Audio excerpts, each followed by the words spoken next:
Hi, everyone. This is Debbie, and welcome back to the Transition Bridge podcast. This is the podcast where we come together each and every week to discover more about the purpose and the power of life's transitions. Well, today's episode is sponsored by Amy Throw, leading consultant and image coach with Cabby, a unique women's collection that is effortless, thoughtfully designed, and helps women move confidently through every season of life. Amy works with women to create style that reconnects them to who they are and who they're becoming. I've been a fan for years, and if you're watching my YouTube channel at Debi Ronca Official, you could see the beauty of the collection. Please connect with Amy and browse the collection with the links found in my show notes. Well, today we're going to have a thoughtful conversation around retirement, how to understand it, maybe gain a new perspective, and ultimately do it well. My guest today is Chris Madori, and he would share people need to retire to something and not just from something. Chris has spent nearly 2 decades working in retirement and investment planning, and he's helping people navigate one of life's biggest transitions, retirement. And that's the time when work stops defining the structure of our days. Retirement changes more than our income. It changes our identity, our structure, our purpose, and even the way that we relate to time, our families, and even ourselves. And even when people look really good on paper, there is still a sense of anxiety or feeling unsettled as we move into this next chapter in life. And so Chris is here to share and tell us more about how retirement is really about purpose and stepping into a life that really matters. So, Chris, thank you for being here with us today on the Transition Bridge podcast. Thank you so much for having me on, Debbie. I appreciate it. Oh, yeah. I think this is one of those big transitions. Transitions can sometimes take us by surprise. They suddenly come upon us and we just don't know what to do. But there's something about retirement. We know it's coming, but sometimes we wait too long to prepare for it. We find ourselves in it and get overwhelmed. So I love your whole holistic approach to the way you approach retirement. You believe in balancing protection and growth, freedom and purpose, actually have an enjoyment today and a sustainability for people's future. So I love your whole concept about your analogy with climbing a mountain or a summit. So share more about that with us. Absolutely. Yeah, we tend to prepare or even over prepare for the ascent, right? And you think about it Hmm. like someone that's climbing a mountain and it's getting to that top and we have that vision in mind of us standing at the summit and what it's going to take to get there, but we don't necessarily plan for the descent, right? And coming down. And ultimately, that is the time when, statistically speaking, more people die on the descent than the ascent. Those who are, Mm. hiking Mount Kilimanjaro and those types of things, because, our resources are depleted at that time, our energy is depleted. Things that let's say, we had more time for at the beginning. We no longer do. Once you move from accumulating assets to spending down your assets, all of the risks change. And Mm. so if we don't change our plan to go along with that, then we could be in a difficult position or find ourselves having to make really challenging decisions that we could have avoided with better preparation. So, do you find that you can make a plan, but then as you're living out your retirement, things happen and possibly you have to change your plan? Oh, absolutely. When we put a plan together, we're not only planning for what happens if everything goes well, but Mm. also not only what happens, right? So if you think about it, you can expect that the stock market's going to have some turbulence, right? If your retirement's, it's not going to last 5 years. Hopefully, your retirement lasts 20 to 30 years. And from a statistical standpoint, you have to expect that there's going to be market corrections and, things that happen, and not necessarily even a financial crisis, but just normal, Mhm. ups and downs. And what we don't necessarily plan for is the timing of that happening, right? So, from a statistical standpoint, again, if Yeah. that happens early in your retirement, you're depleting those assets earlier on, which means their ability to grow back is lesser, right? And so, Mm. if you have a negative, market correction in the first 5 years of retirement, your chances of running out of money increase by up to 40%, depending on how strong that was. People don't necessarily plan for that, right? And so I Mhm. think of my parents who retired in 2008. Well, that's a tough time to retire, Oh, right? yes. Fortunately, my parents were, blessed to have a pension, but Mhm. this current generation, fewer and fewer other than government employees have that, right? So if you have this tranche of assets and then suddenly you lose 30% of those, if you spent them, they can't grow back, right? That's So frightening. yeah, yeah, it really is. So when we put together a plan, we want to provide as much peace of mind as we can in those, what I call it, the retirement red zone, the 5 years before you retire and the first 5 years of retirement. Because if you can get those right, the chances of a positive outcome in retirement from a financial standpoint, are significantly greater. And, we want to remove as many risks as we can. It's all about balancing investing and insuring. I love that you talked about the 3 to 5 years before and during. So, what are some of the things that you give people advice for 5 years in advance of retirement that they should be doing to increase their chances of having a healthy retirement? Well, we want to know exactly where that money's coming from, and we want to protect that money from Hmm. any, market corrections, whether they be on the equity side, on the bond and fixed income side, or what have you. We want to put as much certainty into those as we can, right? Because if, let's just say the market's down and we have to sell assets that are depleted, that's going to have a big financial impact. So, we put those things in place. So those are kind of on autopilot. And those other assets, even if, you were to have a negative shock, if you haven't removed the assets, we've seen how the markets move. They generally come back rather quickly. So you Hmm. can navigate that and kind of withstand the turbulence if you're prepared for it. That's really good. So, share with us more about your philosophy that we should all be retiring to something rather than from something. Yeah, that is, we'll talk about the financial portion of it, but beyond that, um, retiring with purpose is so critical, right? Because Mhm. when we think of a positive outcome in retirement, it's not just making sure that we have enough money to last us. It's making sure that we're enjoying it. We're making sure that we're, fulfilled in so many different ways. And, I know a lot of us are kind of on the treadmill, and we have a love-hate relationship with our Yeah. jobs. But, our careers gave us so much. They are so much of our identity, and I think that's Mhm. the biggest piece. And it's what we do, and it allows us to feel purpose and allows us to, feel like we matter. And if those things go away and we don't replace them with something else, then, psychologically and emotionally, we may struggle, very similar to, an empty nest syndrome, right? Yeah. Your kids leave the house. If you were, the mom or the dad and you feel like you're no longer needed, that really impacts us, from well, it's our ego, but it still impacts us, in many different ways.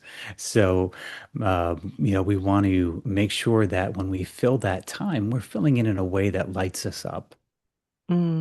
That's really good. That's so powerful. And it's true. That was a great comparison with the empty nest. Um, transition, especially for the mother who's been around about doing all that, and you lose your identity because your whole role was wrapped up in being a mother. And now you have to, but what we learned is that there's still so much more on the other side, but we have to believe there's something there.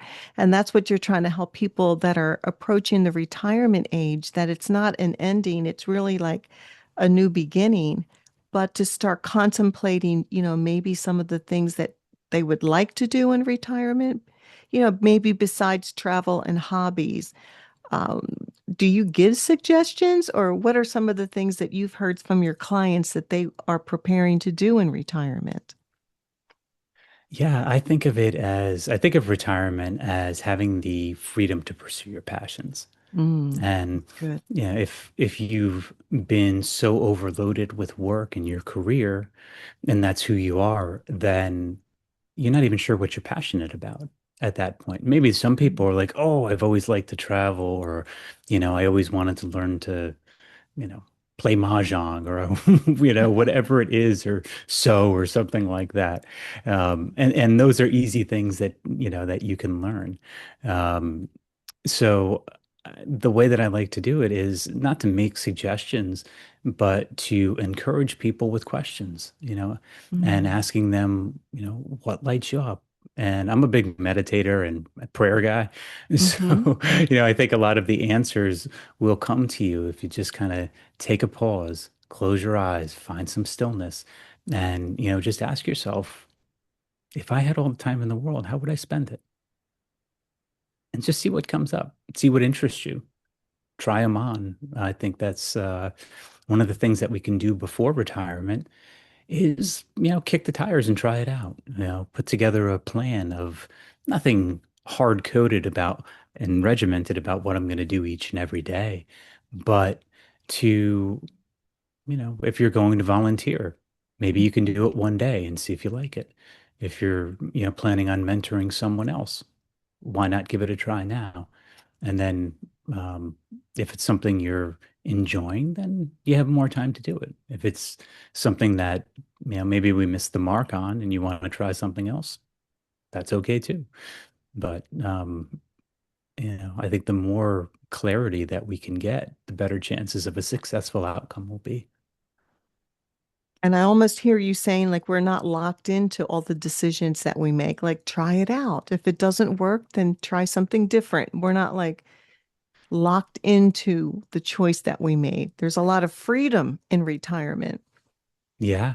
Yeah. And then the freedom can be a wonderful thing. And sometimes the freedom can be overwhelming, right? Yeah. So you want Too much to time. Yeah, you really find that balance. And it's true. Some people have they feel overwhelmed by the number of decisions that they need to make in a day, right? Because before you knew what you were doing, you knew if you were going to work, when you were leaving, you had a good idea of what you're having for lunch that day, who you're going to talk to. So those connections, as they go away, we're going to try to replace them with something else, right? But you could Mhm. find yourself just having this, it's kind of like decision fatigue in a way, where Yeah. you're overwhelmed by the number of things that were kind of on autopilot before, that now you're needing to spend energy and put thought into. How important then is structure in our season of retirement? I think it really depends on the person and what their Okay. ideal life would be. But I think some amount of structure is critical, just to make sure that you have a reason to get up and move, right? For a lot of people, Right. especially if we're a little bit older and we're physically not feeling well, right? If we don't have people around us, if we don't have community, if we don't have purpose, that can, trend into a mild depression rather easily, right? Yes. You're like, I don't know where I want to go. I don't know what I want to do, so I don't do Mhm. anything. And then I, put a screen in front of me and the day goes by. And suddenly I Wednesday and know. Saturday feel very similar afterwards. You don't even know when the weekend is here No, because it no. looks the same. Oh, it's so Yeah. true. Having that purpose, you're reminding me, my mother, when she was 88, she was telling me, I just have to have something to get up and do. She just wanted to find that purpose. And I always thought it was the sweetest thing. Her and another woman around the same age bracket, they were both in World War II. And they went to the VA center. They said, well, where can we go? And they went, and they wound up adopting a platoon, and monthly would send this platoon, like it was a small platoon that they can buy socks and send them candy. So every month they had something to plan for. And that just gave them so much joy. And it just made me think, no matter how old we are, even into our 90s, there's still a purpose, there's still significance about our lives. And I agree with you, Chris. When we don't have something to do, I think that's why we feel tired. We do get depressed. That fatigue comes on as we think we're really tired, but I think we're just sad inside because we don't feel like we have a purpose. Yeah, that is such a great point. Yeah, how we feel inside kind of shapes our world. So, if you don't have a reason to get out of bed, you're probably not going to get out of bed. Yeah. It's just way too easy nowadays to fall into that trap of um, distraction, entertainment, right? Things Mhm. that, just take up our time, don't really give give us anything in return. And that's so beautiful, that she and her friend are taking care of somebody. I can't imagine that, that platoon. I'm sure they look forward to those packages. And you really felt like this sense of, you're a blessing to somebody else at that point. Yes. You're taking care of people and you're serving in any way that you can. And, that's just a beautiful thing. Thank you for sharing that. Yeah, there's something in about serving. It brings us life when we're actually thinking of other people. Suddenly we're energized and our visions get bigger. I think it's so powerful. So let me ask you, because I'm thinking emotionally, like prepare financially for our retirements. What are some of the things that we can miss, like emotionally or even health wise, for our retirement? Yeah, that's a big part. You have a few different areas, that we look to.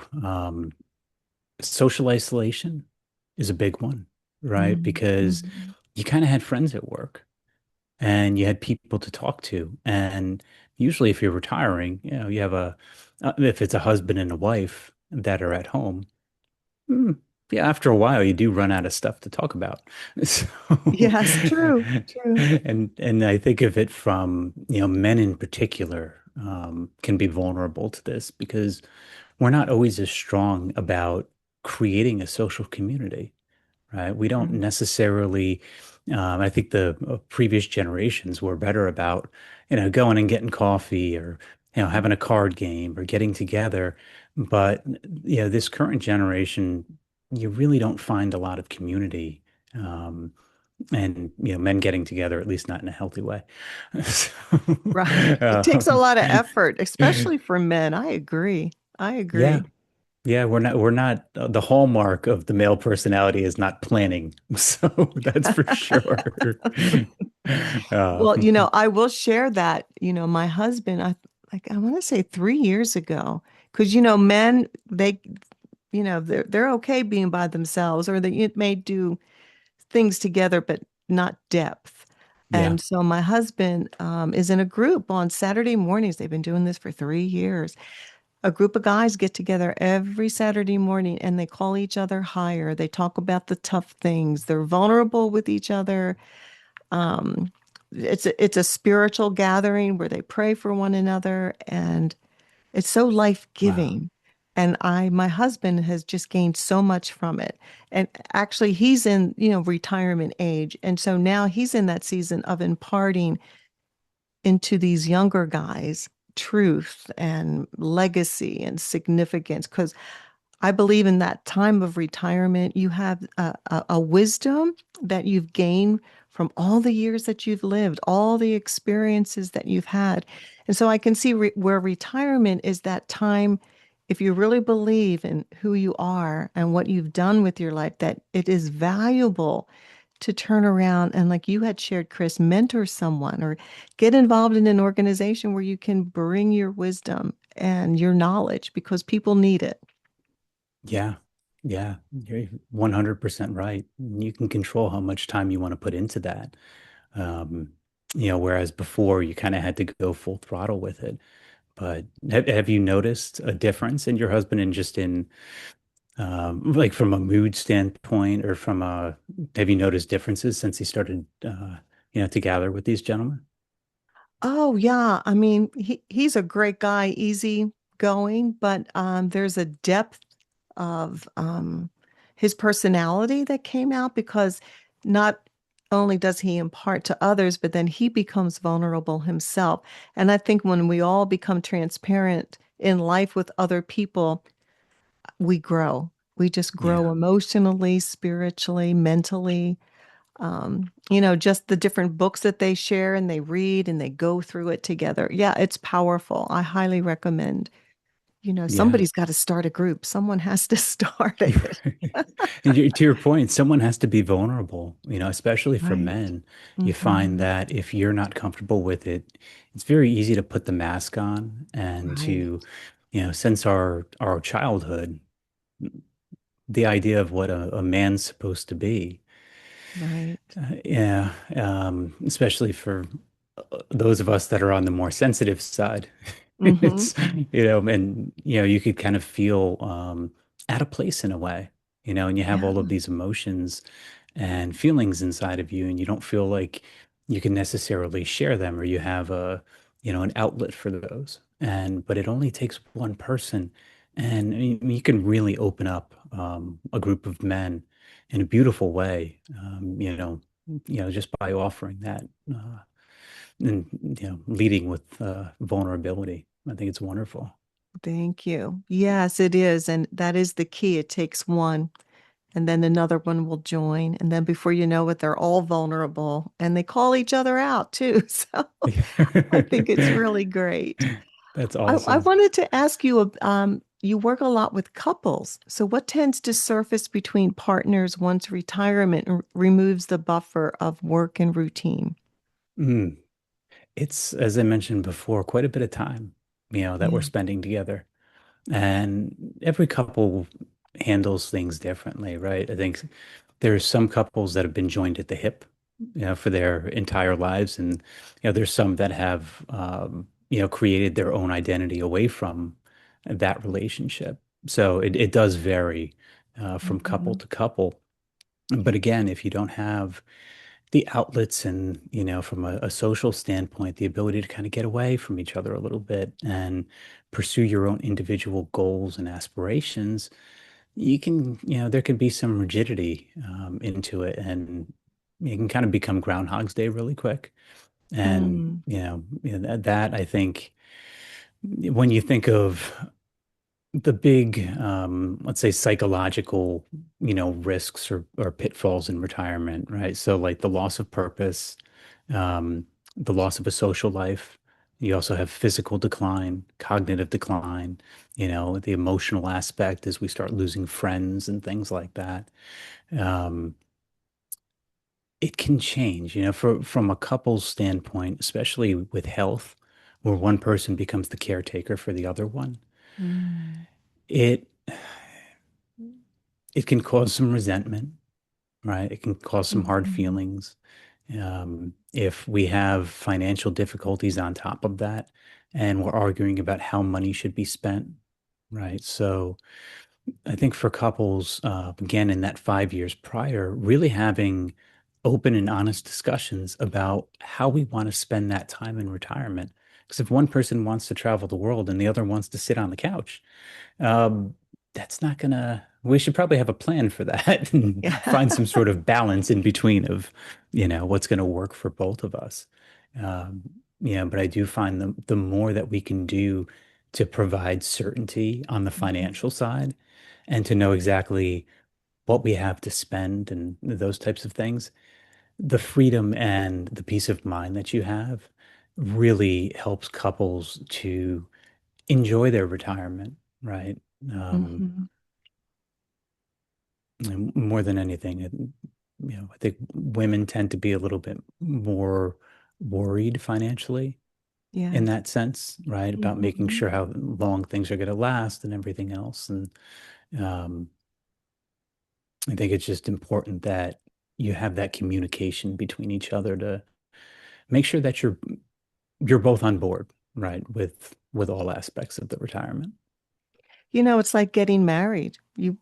You want to talk about before you get married. How do you want our marriage to look like? So I can, yeah, that's important questions about retirement too. Because if you think Yeah. differently, that's a recipe for a lot of hurt and pain. Yeah. Yeah. Yeah, I guess if you were to get married and like one person wanted to have kids and the other one didn't want to have Yeah. kids, those are a couple of different lifestyles that we have. And Yeah. that's really what we're talking about, right? Is creating a lifestyle that is going to be fulfilling and enjoyable for both parties. Yeah, because you have the time to do it now and to use it well. So when you Yeah, were talking about, potentially maybe one of the spouses becoming the caregiver if, one spouse gets ill, how do you approach long-term care in retirement? How do you help people prepare for that? that's a great question. It's probably the biggest challenge because we Mhm. just don't know, right? And the financial impact of a protracted long-term care event is Mhm. significant. Depending on the amount of care that you need and where you live, you could be talking about $200,000 a year. And some people are very well off and can navigate that. Most people, by and large, are not, right? That is something that is going to change a Mhm. retirement plan significantly. So, like anything else, the earlier you can investigate and do something proactively to help, the better, right? There's different financial tools that you can use to mitigate that risk, Okay. um, such as these hybrid long-term care products that are basically life insurance policies Mhm. that provide leverage for long-term care. Those are great. And when you think about when you should be doing that, probably in your 50s, right? In your early 60s, because the longer you wait, the less Mm. leverage you're going to get on that and the way that you're going to fund that. So, if ideally you'd be able to fund that while you were still working, right? Oh, And that's true. yeah, because otherwise, when you start drawing down your assets, you're not looking for anything else to be added on top of that. Right? You wouldn't go buying a True. house at that point or something like that. So if we can, make these purchases and put these plans in place beforehand, all the better. We do have some other products that can be utilized afterwards, um, Mhm. that, kind of provide insurance for when your house is on fire for those that didn't do anything proactively. Um, Mhm. yeah, I would invite people to definitely reach out and talk about the options that are available. And just see what's going to be a fit for their budget and what's going to be a fit for their family. And those are the conversations between a husband and a wife that are critical. Again, usually the wife is usually the one that's a little bit more concerned about, hey, what happens? Um, Yeah. where the male might be more focused on, what the returns are. And if the returns are there, then we don't have to worry about it. But the outside of the financial things that you can do, staying in good health, right? Really Yeah. making sure that you have an active and healthy lifestyle where not only from a physical standpoint, but from a cognitive and mental standpoint as well. All of these things that we can be doing, the sharper you stay, the less likely, the event is going to be. But it's concerning, not to bury people with statistics, but 70% of people are likely to have a long-term care event, and about 30% have coverage for that. Oh gosh, So that's it's a pretty big I'm disconnect. shocked. I'm shocked. Oh my gosh. Yeah. And if there's two people, a husband and a wife, it's even more pronounced. So, we want to put things in place that are not going to, that are going to provide balance, right? So ensuring your retirement portfolio whether it be with that or income planning, long-term care planning, are probably going to be the two great steps that people can take to, make sure that things just go smoothly. I'm glad that you brought up, energy and health because, sometimes the saddest thing is people work all their lives for retirement and then the health becomes such an issue they don't get to enjoy the fruits of their labor. And so what I hear you saying is we really should be like in our 60s and even earlier, have a healthy lifestyle so that when we get to that season, we can enjoy life. Oh yeah. Yeah, Yeah. absolutely. The, our And health is everything. It's just everything. And when we don't have it, it's a great interrupter. yeah, yeah. Health is wealth is, I think the saying Mhm. is almost a double entendre because it is. I mean, it's the way that you feel is, your own energy and it's your world, right, is based on that lens. So when you have that and you feel good and you're able to do everything you want to do, it's amazing. And then financially, it's also critical, right? Because if you're in poor Mhm. health, you're going to end up spending a fortune in retirement. And, as you get older, on trying to stay healthy, on trying to fix the damage that's been done over the years, Right, right? We've right. had these stressful lives, and it feels more and more like, life's a giant stress test. And, we have to be able to get out of that, five alarm fire mode and find some stillness and find some peace and, just kind of enjoy that um, Hmm. rather than just bringing in a bunch of new distractions to, um, kind of occupy our time. I totally agree. Now, I'm imagining that you're a father. Yes. You Yep. said so Four how like wonderful children. how many? Four. Four. Wow. Yeah. God bless you. That's amazing. So how about, with you being a father, does that give you a different perspective as you prepare for your own retirement? Yeah, absolutely. Really from a couple of different areas, right? Financially, we want to make sure that we can help the kids. And Yeah. we weren't, especially now in, kind of my generation here, is we're not having kids at a younger age. We're generally having kids at an older age. I was almost 40 when my last child was born. Okay. And, when you think about that, it impacts things in a couple of different ways. You realize you're not going to be around forever, right? You could do the math Mhm. and go, okay, well, if I'm having him at 40, all right, I should be able to go to the wedding. Okay. And those types of Right. things. I think that way too. Um, and what you're passing on to them, and how you want to help and what that life is going to look like. Because I don't want to be a burden to them, as they're having kids and getting married. And, I don't want them to have two young kids at home and they're taking care of dad. So the more I can do to take care of myself now and to also model a healthy lifestyle for them, I think the better off they're going to be. That's really wise. That is wise. And it's all about modeling, right? So hopefully they'll follow your path and want to do the same. You hope so. Yeah. No one's perfect. No,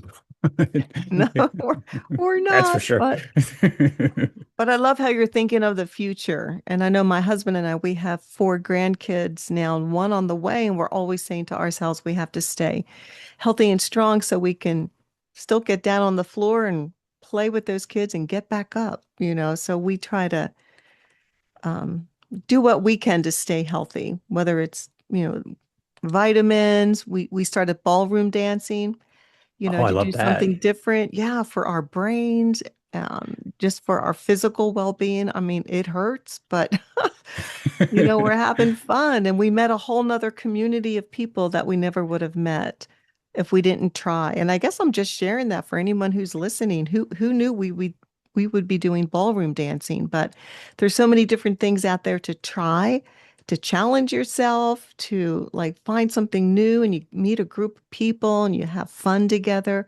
And that's a reward of retirement. Yeah. Yeah. I think the more time you can find in, you find the stillness and you just feel like, ah, maybe this would be interesting. Things just come to you. Yeah. I think when you find that stillness and yeah, it's wonderful because you can help, right? Because you've taken care of yourself and your husband's taken care of himself. So you can get on the floor with the kids. And that was kind of where I was going with me being older. When I was growing up, my grandparents were able to help. My grandparents were also a lot younger than my parents are, right? If I'm 40 having a child, that means my Right. parents are going to be, in their high 60s at that point. And so, we run out of energy, at that point. So the more we can do to, keep that energy tank full and the better off we're going to be. You Yeah. know, I see it as an investment, right? It's an investment in our health, investments in our finances. That's like a full package that we kind of have to prepare for retirement. And it sounds like that's what you're doing to help people. Yeah. Yeah. It's not going to be the most exciting thing, all of the time, Mm. but, Hmm. that's we kind of have lived our lives with these dopamine hits and looking for the Right. excitement. And, they think about the travel around the world and the trips and the cruises and everything else, but that's not day to day, right? Right. Day to day, maybe it is for some people, but by and large, for most people, it's going to be finding a new routine. And if you can do that with purpose in a way that, you're lit up, then you're really going to enjoy it. It's not just having the money.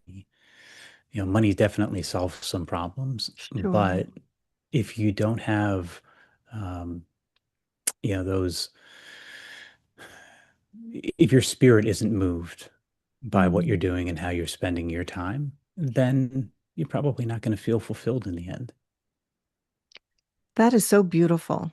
If our spirit is not fulfilled or moved, we're not going to feel fulfilled. And that is so true. That is so true. And all those years, our jobs, our careers, whatever we were doing, defined our structure, created our lives. And now retirement, in a way, can be a gift to redefine our lives and find even a deeper purpose. And I love your advice about being still, being prayerful, and really to discover uh, what God has for you next, because it's limitless for sure. Yeah, yeah. I life is I kind of went on a spiritual journey a few years ago and kind of learned to follow the breadcrumbs and to ask what purpose, how I can be a blessing to others Mhm. and trying to stay a little bit more open rather than this rigid mindset of what I want, what I think. And God's plans are much greater than our own, and that willingness, right, just being a willing spirit to say yes to different things is going to take you to places that you never thought you'd go. And they don't have to be these amazing world changing things, but you can make an impact on one person each and every day by just smiling, right? And those feelings that you have and the joy that you have just, can make a huge difference in people's lives. You know, God's gift to us is potential, and our gift back to Him is developing it. And so, asking and being open, like you just shared, Chris, what do you have for me? What can I do? How can I serve? It just opens up a vault of ideas and possibilities for us to live out. So, I just love your whole approach, to Thank you. retirement. And I've loved having you here with us today. It's just an incredible conversation. And in closing, is there anything that you would just love to share with our audience? A word of encouragement, maybe some advice, a piece of wisdom, whatever's in Yeah, your heart. absolutely. Thank you for the opportunity. I really would just encourage people to, follow your heart, really get in tune with what your heart is calling for and just listen, and the more that we can plan, the better the outcome's likely to be. So, you're here for any guidance. I'm always happy to, try to talk to people about it, and whether it's just asking them questions about, what they want and kind of help guide them, towards where their heart's calling them. Love to have the conversation and love to talk to people. Yeah. So I can just sense so many people are going to want to reach out to you. So what is the best way to connect with you, Chris? Yeah, my website is vibrantretirement.com, and feel free. All of my contact information's on there. Send me a message, give me a call, whatever the case may be, and we'll talk. Great. Well, I will have all of Chris's contact information in the show notes. And I highly recommend that you reach out to him. Retirement is a time in our life that we want to do it well. We want to do it with purpose. It's not just about the finances, but it is your identity, it is your purpose, and finding that new rhythm for you. And so, in closing, I just want to say, hey, Transition Tribe, thank you for coming each and every week. And I'm going to close with this quote from Fred Rogers. Often often when you think you're at the end of something, you're at the beginning of something else. And so I want you to think about that in transitions, no matter which one you're going through. Transitions always start with an ending before the new begins. So keep putting one foot in front of the other. Keep the faith, and I'll see you next week.